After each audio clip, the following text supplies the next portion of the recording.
want to show you guys before we start grouting. Things like this, we got to scrape all the thinset out of the joints. We want to make sure the joints are actually clean. You can see here what we do is we use a knife. Just make sure they're way down below, so while you're grouting it doesn't interfere. Also, you want to make sure you go away from the corner, from this point that way, this point that way. You don't ever want to go from this point into the corner, because if it slips and it catches the corner, it will chip it. And you do this process throughout the bathroom or throughout whatever room in your house you're doing. You use the same process to clean the grout joints. For example, here, same thing.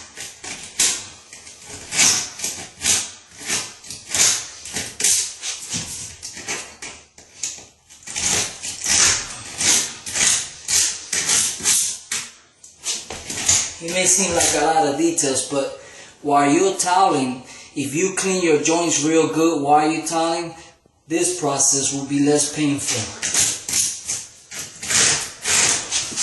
Okay?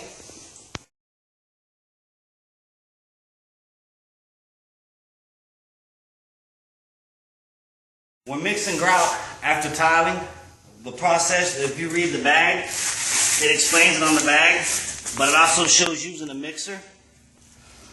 The preferred method for myself personally, because I know the grout likes to dry out, but I like to use a margin trowel. And when we start off, we add the water. It has a measurement on the bag, but I measure by the finger. I call it the finger method. Get your sponge, add your water to it.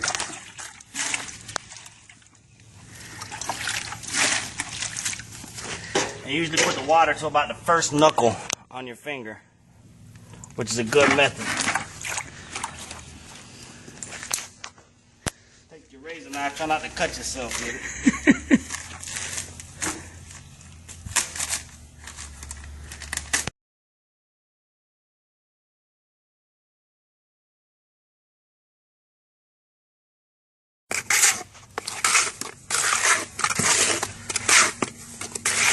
You want your mixture to look about like cake icing. You want to be able to pick it up and have it fall.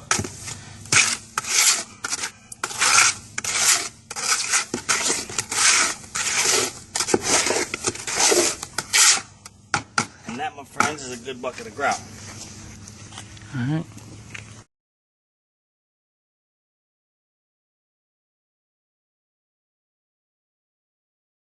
Spread, you want to get a, you hold the float about like that right there and you get a good spread with it.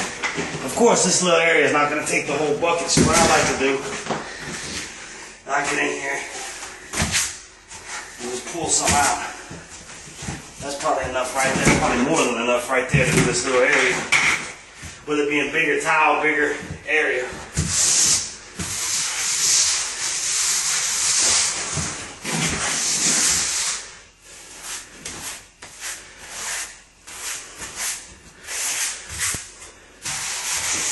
Being there's no baseboards on the wall, this is new construction, we don't have to fill in the joint back here. Now if there was base on the wall, like you see here, on top of the tile, you do have to grout against it.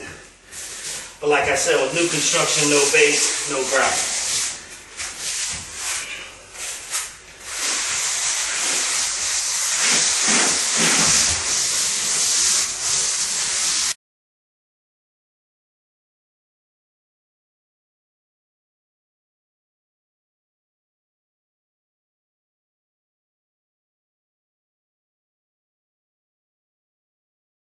The next step here, after you grout, is what we call the first wash.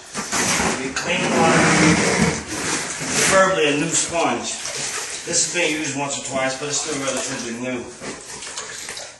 What you do is you start with a wipe, you can turn it upside down and do another wipe. It's a better method of cleaning.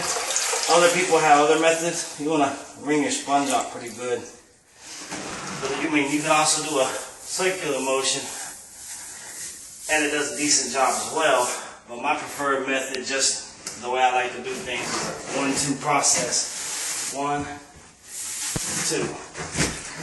I also like to do 2 tile at a time, just to keep the dirt down in the sponge itself. So I'll start with 2 tile. 1, 2.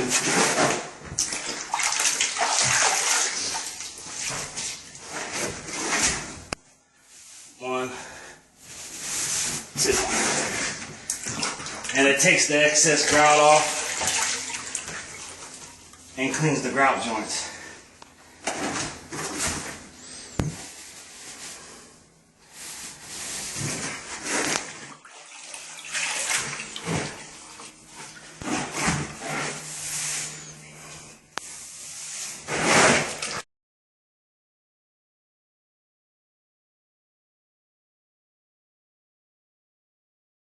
Your next step is your second wash.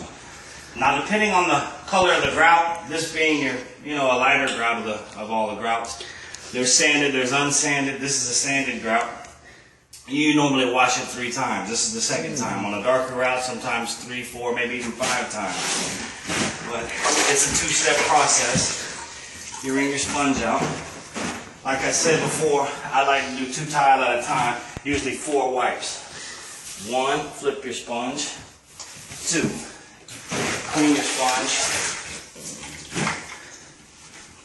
3, flip, and 4. And you repeat the process throughout all the tile. And once that dries, you do a 3rd wash.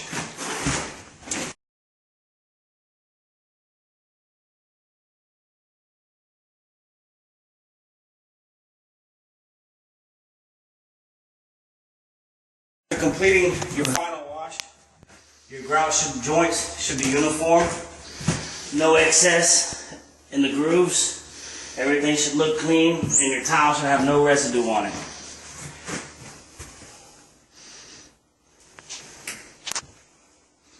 That is a quality grout job.